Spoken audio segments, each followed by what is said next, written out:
গান নিয়ে কোনো ভাবনা আছে কিনা নতুন করে?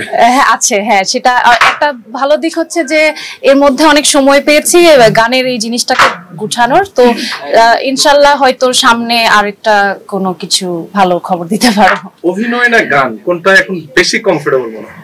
আমি দুটাই কমফোর্টেবল। আমি তো গান শিখেছি ছোটবেলা থেকে, ওটা তো একটা ব্যাপার, আর অভিনয় তো অনেকদিন ধরেই করছি, এটাই আমার পেশা। সো দুটোই আমার কাছে সমান প্রাধান্য, বাট অভিনয়টা একটু বেশি। আমি যেটা বললাম যে সবকিছু তো আসলে স্বাভাবিক হওয়াটা খুবই জরুরি। স্বাভাবিকভাবে সিনেমা হল চলা জরুরি, প্রত্যেকটা বিজনেস স্বাভাবিক হওয়াটা খুব জরুরি। কারণ যতক্ষণই আপনি ততক্ষণই আন্দোলন করতে পারবেন আসলে যতক্ষণ আপনার নিজের পেটে ভাত থাকবে, রাইট? আপনার নিজের রুটি রোজগার বন্ধ করে দিয়ে কিন্তু কখনোই আপনি দেশ সংস্কার করতে পারবেন না।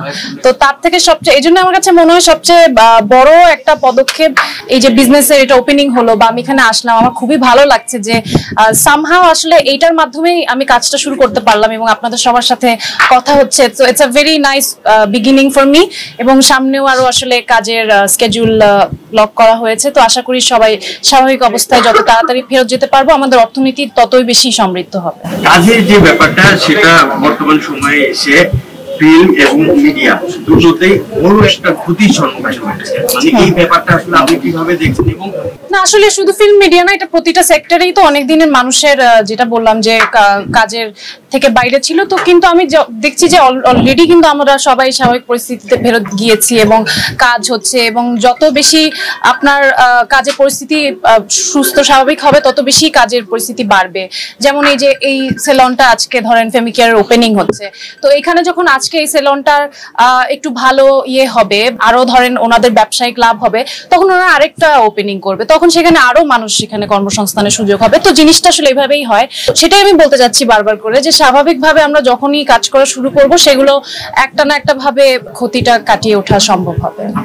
সিনেমা বলতে এখন আপাতত একটা ওয়েব ফিল্মের কথা হচ্ছে, হয়তো সামনে শুট শুরু হবে, আর এছাড়া কিছু নাটকের স্কেডিউল দেয়া আছে, এই তো বিজ্ঞাপনের কিছু কাজ এই চলছে। আসলে এটা মনে হয় আমি রাইট পারসন না অ্যান্সার করার জন্য, যেহেতু আমি কখনো আসলে ওই রিলেটেড কোনো কিছুতে আমার কখনো সংযোগ হয়নি বা আমি সেই সম্পর্কে খুব একটা জানি না।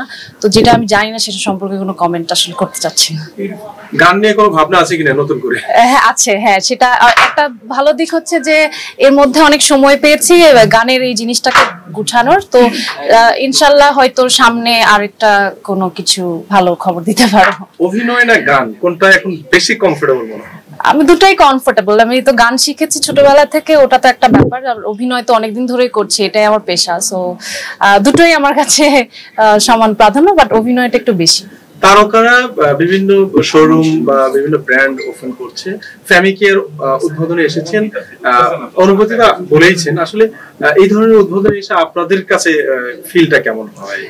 আমি আসলে সচরাচর মানে সব অনেক ওপেনিং বা অনেক ব্র্যান্ডের সাথে সংযুক্ত থাকি না। আমার দেখতে হয় যে আমি একটা জিনিস মানুষকে রেকমেন্ড করার আগে আমি নিজে একটু দেখে যাচাই বাছাই করে তারপর আসলে বলতে চাই। তো আমি বলবো যে ফেমিকেয়ার, আমি ওদের প্রোডাক্ট আমাদেরকে আমাকে প্রোভাইড করেছে, আমি ইউজ করেছি। ইনফ্যাক্ট তাদের সার্ভিসও আমি সামনে নেবো, এটাও কথা বলেছি আমি। সো আমি ইনফ্যাক্ট ওপেনিং এ আসার আগে আমি এখানে ভিজিট করে গিয়েছি, দেখে গিয়েছি। তো এটাই আর কি, মানে আমার কাছে দেখে সবকিছু মনে হয়েছে যে this has a good potential. এবং আমাদের তো আসলে অনেক বেশি বিউটি রিলেটেড অনেক ইয়ে হয়ে গিয়েছে, বাট এটা একটু মানে মেডিকেল রিলেটেড, এবং এখানে যারা পার্সোনাল আছে তারা সবাই আসলে মেডিকেল ব্যাকগ্রাউন্ডের এবং স্কিলফুল। সো আমার কাছে মনে হয়েছে যে সামনে হয়তো ওনাদের ভালো কিছু দিতে পারবে আর কি সবাইকে।